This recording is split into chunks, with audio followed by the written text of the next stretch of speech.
정말 대한민국 학부모님들이라면요. 누구나 한 번쯤은 진짜 머리 싸매고 고민해 봤을 바로 그 주제. 우리의 지방 일반고를 보내는 게 맞을까? 아니면 어떻게든 수도권으로 보내야 할까? 오늘 이 뜨거운 논쟁 저희가 한번 제대로 파헤쳐 보겠습니다.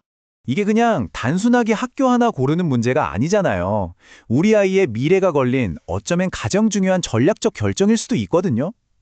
과연 이 대입 경쟁에서 진짜 유리한 고지를 점하는 쪽은 어딜까요? 최근에 바로 이 주제를 두고 교육 전문자들 사이에서 정말 치열한 토론이 벌어졌습니다. 저희가 그 복잡한 논쟁 속에서 핵심 주장들만 쏙쏙 뽑아왔어요. 대체 뭐가 승패를 가르는 결정적인 요인인지 아주 명쾌하게 정리해 드릴게요. 자, 그럼 본격적으로 한번 시작해 볼까요? 자, 첫 번째 격전지입니다. 바로 이 게임의 룰, 즉 제도 그 자체에 대한 이야기부터 시작해야 합니다. 특히 지방 학생들을 위한 특별 전형, 이걸 둘러싼 아주 치열한 공방전부터 한번 들여다보죠. 자, 이걸 보시면 정말 재밌는 게요. 똑같은 제도를 두고 한쪽에선 이게 엄청난 기회라고 말하고 다른 한쪽에선 이건 그냥 방어막일 뿐이라고 말한다는 거예요. 이 근본적인 시각 차이, 여기서부터 논쟁이 시작되는 겁니다. 지방이 유리하다고 보는 쪽의 논리는 아주 명확하고 강력해요. 바로 지역 인재 전형이라는 이 카드 때문입니다. 이게 뭐냐면요. 전국에 있는 쟁쟁한 애들이랑 다 붙는 게 아니라 우리 지역 학생들하고만 경쟁해서 의대 같은 인기학과에 들어갈 수 있는 거거든요. 와, 이건 뭐 거의 게임 체인저 수준의 엄청난 혜택이라는 거죠. 하지만 수도권이 유리하다고 보는 쪽에선 이렇게 반박합니다. 잠깐만요. 이 제도가 왜 생겼는지 그 근본적인 이유부터 봐야 합니다. 애초에 수도권의 모든 자원과 인프라가 집중돼서 운동장 자체가 심하게 기울어져 있었다는 거죠. 그러니까 이건 역차별이 아니라 그 불균형을 아주 조금이라도 바로잡으려는 최소한의 안전장치에 불과하다 이겁니다. 자, 이렇게 제도를 둘러싼 논쟁은 결국 환경의 문제로 넘어갈 수밖에 없어요. 학생들이 매일 부딪히는 그 물리적인 그리고 교육적인 환경 말이죠. 과연 이 환경은 공평하다고 할 수 있을까요? 바로 인프라 문제를 한번 짚어보겠습니다. 이거 보세요. 얼핏 보면요. 교사 한 명이 맡는 학생 수는 지역별로 그렇게 큰 차이가 없어 보이죠? 심지어 어떤 지방은 수치상으로 서울보다 더 나아 보이기도 합니다. 그럼 이 숫자만 딱 보고 교실 환경은 어디나 비슷하구나 이렇게 결론 내릴 수 있을까요? 천만에요. 사실 그 속을 자세히 들여다보면 아주 미묘하지만 결정적인 차이가 숨어 있습니다. 바로 이겁니다. 수도권 쪽 전문가들은 이렇게 주장해요. 학교 규모 자체가 다르다는 거죠. 학생 수가 훨씬 많으니까 그만큼 더 다양한 심화 과목이나 특별활동, 동아리 같은 게 개설될 수 있다는 겁니다.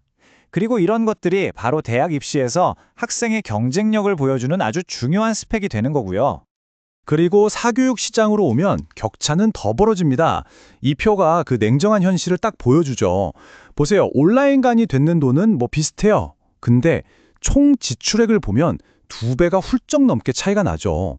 이건 단순히 돈의 문제가 아니라 수도권 학생들이 받는 과외의 양과 질이 지방 학생들과는 비교가 안 될 정도로 압도적이라는 걸 의미합니다. 인프라만 중요한 게 아니죠. 어쩌면 더 중요한 건 내가 누구와 함께 공부하느냐. 바로 이 경쟁 환경일 겁니다. 이제 학생들 자체가 만들어내는 이 경쟁의 풍경 속으로 한번 들어가 보겠습니다. 이 인용문, 좀 도발적이지만 지방이 유리하다는 주장의 핵심을 아주 날카롭게 보여줍니다. 어떤 지방 학교에서는 숨만 쉬어도 5등급은 나온다. 이게 무슨 뜻이겠어요? 경쟁이 그만큼 덜 치열하니까 대입의 거의 전부라고 할 수 있는 이 내신, 즉 학교 성적 상위 등급을 따기가 정말 하늘과 땅 차이로 쉽다는 겁니다. 실제로 한 전문가는요. 일부 지방 학교에선 정말 딱 10% 정도의 학생들만 대입을 목표로 치열하게 공부한다고 봐요. 나머지 90%는 아니라는 거죠. 자, 이게 뭘 의미할까요? 만약 내가 목표가 뚜렷하고 동기부여가 확실한 학생이라면 그야말로 최상위권으로 가는 길이 훨씬 더 명확하게 보일 수 있다는 뜻입니다. 이렇게 두 환경은 정말 극명하게 대비됩니다. 한쪽은 쉴 새 없이 몰아치는 치열한 경쟁 속에서 학업 근육이 단련되는 곳이고 다른 한쪽은 상대적으로 여유로운 분위기 속에서 내 페이스를 조절할 수 있는 곳이죠. 수도권의 그 엄청난 압박감이 물론 힘들긴 하지만 그 과정에서 단련된 끈기와 실력은 무시할 수 없다는 분석입니다. 자, 이제 여기서 진짜 핵심적인 질문이 나옵니다. 이 시스템의 장단점을 알게 된 학부모와 학생들은 과연 어떤 전략을 세울까요? 이제부터는 바로 이 인간적인 변수, 전략적인 선택에 대한 이야기입니다. 바로 이런 틈새를 노리고 어떤 가정에서는 정말 치밀한 전략적 이사, 이른바 농어촌 유학을 감행하기도 합니다. 놀랍게도 한 전문가는 바로 자신의 경험담을 통해 이 전략이 어떻게 작동하는지 생생하게 들려줬습니다. 이 전문가의 고백을 한번 직접 들어보시죠. 이 전략이 그냥 이론이 아니라 실제로 먹히는 방법이라는 걸 아주 적나라하게 보여주거든요. 하지만 바로 여기서 아주 치명적인 함정이 등장합니다. 그 느슨한 환경이 오히려 독이 될 수 있다는 거죠. 주변에 치열하게 공부하는 친구들이 없으니까 긴장감이 확 풀려지고 그러다 보면 실력이 오히려 퇴보하는 겁니다. 결국 가장 중요한 수능에서 최저 등급조차 맞추지 못해서 실패하는 경우가 정말 많다는 지적이에요. 자, 이제 이 논쟁의 핵심이 딱 보이시죠?